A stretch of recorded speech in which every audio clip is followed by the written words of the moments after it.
Hey everyone, it's Deja with Knit and CrochetEverAfter.com. Today the newest stitch pattern is the Gnarly scale lace. If you haven't figured out my theme for naming these stitch patterns, it is of course 80s awesome slang, because I'm a child of the 80s. This is actually, when you're working it, it's gonna work this way, but it's a little boring that way. I think upside down it looks more like dragon scales, so that's why I called it the scale lace. So I'm going to talk more about it once I finish showing you the stitches. Download the pattern below and we'll get started. I already did one full repeat of the stitches just so you can kind of see the beginning look to it. You'll notice I didn't put an edging on this and it does curl. So I do recommend an edging like I did on the stitch pattern. I just did a couple rows of garter and it'll help keep it from curling, otherwise you're gonna have to block it majorly. I would still block it because it is a lace pattern, but this is also to show you kind of this chunky yarn still works really well. Anything with kind of a stockinette stitch works well with most types of yarn, and especially with lace pattern. So let's get started. The multiple for the stitch pattern is 10 plus 5 because it is a big lace area. You do have to cast on quite a bit of stitches, so multiple of 10, so however wide you want it, times it by 10, and then add 5 more for your edging. Of course, you can always add more edging, just add multiple stitches depending on how many you want on each side. Okay, so to begin row 1, we're going to knit 1 and we'll get right into the repeat. And we're going to start doing our lace and decreasing. So we're going to yarn over, we're going to slip 1 knitwise, we're going to knit 2 together, and then we're going to pass that slip stitch back over, which creates a left leaning decrease. And decreases us 2 stitches, so we're going to add another yarn over to bring that back up, and then we're going to knit 7. So a pretty easy row if I pay attention to how many I knit. So 4, 5, 6, and 7. So you'll repeat that yarn over, decrease, yarn over, and knit 7, and then you'll have 4 stitches at the end, and we're going to do that decrease again one more time. So yarn over, slip 1, knit 2 together, and then slip that stitch over that guy. We're going to yarn over one more time and then knit that last stitch. And we've got the beginning of our lace.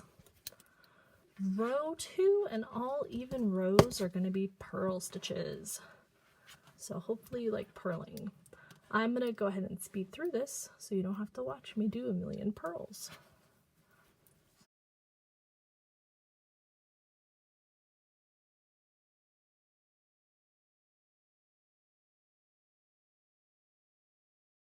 Okay, so row 3 is just a repeat of row 1, so I'm going to knit 1, yarn over, and slip that first stitch, then knit 2 together,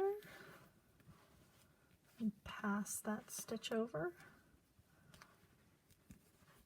yarn over again, and then knit 7. Remember, that's your repeat. 2, 3, 4, 5, 6, and 7. And then those last 4 stitches do my decrease, yarn over, decrease again. So yarn over, slip 1, knit 2 together, slip that stitch, yarn over, and knit that last stitch. And we finished 3 rows. Row 4 is going to be a purl row, so we'll speed that up again.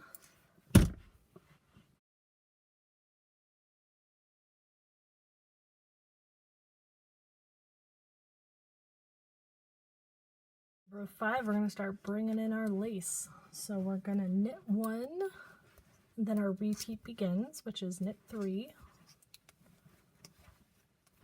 yarn over, and then we're gonna SKPO, and I have abbreviations here so that you know what that means, and it's kind of what we just did the previous row, except we're not going to knit 2 together, we're just going to knit 1. So we're going to slide 1, it's a little easier, knit 1, and then slide that back over. It's going to give us that left leaning decrease again. Then we're going to knit 3, and we're going to do a knit 2 together this time because we want to create a right leaning decrease so they point towards each other. So we're going to do knit 2 together. Now it's leaning this way. We're going to yarn over and we're going to do that repeat over again. So knit 3, SKPBO, knit 3, knit 2 together, yarn over, and then you're going to get to your last 4 stitches and you're just going to knit those. And the same with all even rows, we're going to purl, speed through that, might actually cut this so it just doesn't take up time. Alright, I finished my purls for row 6, didn't need to see that again, oops, constantly whacking that. And then we're going to start with row 7, so we are going to knit 1 and then begin our repeat. It's always that edge knit stitch.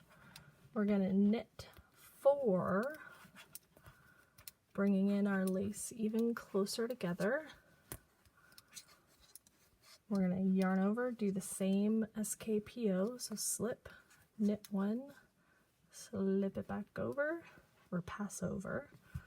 Then we're just going to knit 1 this time before our knit 2 together. So knit 1, knit 2 together, yarn over to bring our stitch count back up, knit 1, and we repeat that. So we're just going to keep going across if you're wider than I am, and then you're going to knit 4 on those very last 4 stitches. Then row 8's going to be some more purling, so I'm going to cut it soon because you already know how that goes. Okay, we're at our final right side row of lace. This is a 10 stitch pattern repeat, so it's not too difficult once you memorize it, but you do need to keep track. And this is where we're going to create our point for our lace. So we're going to start with a knit 1 as usual. Then our repeat begins, so we have knit 5, 1, 2, 3, 4, and 5. Then we're going to do what we did in row 1. We're going to yarn over, slip 1, knit 2 together,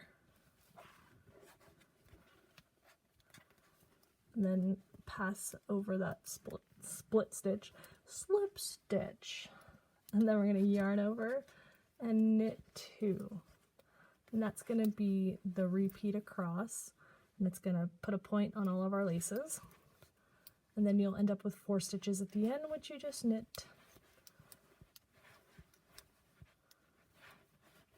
So that's row 9. Row 10 will be some more purling, and then you will start your repeat all over again. These will line up, so these little guys will line up with the ones that are coming this way. When it's just a I'm sorry, when it's just a single repeat, you kind of have these extra holes here that don't make a lot of sense, but they actually connect when you've got your other repeats to the other sides.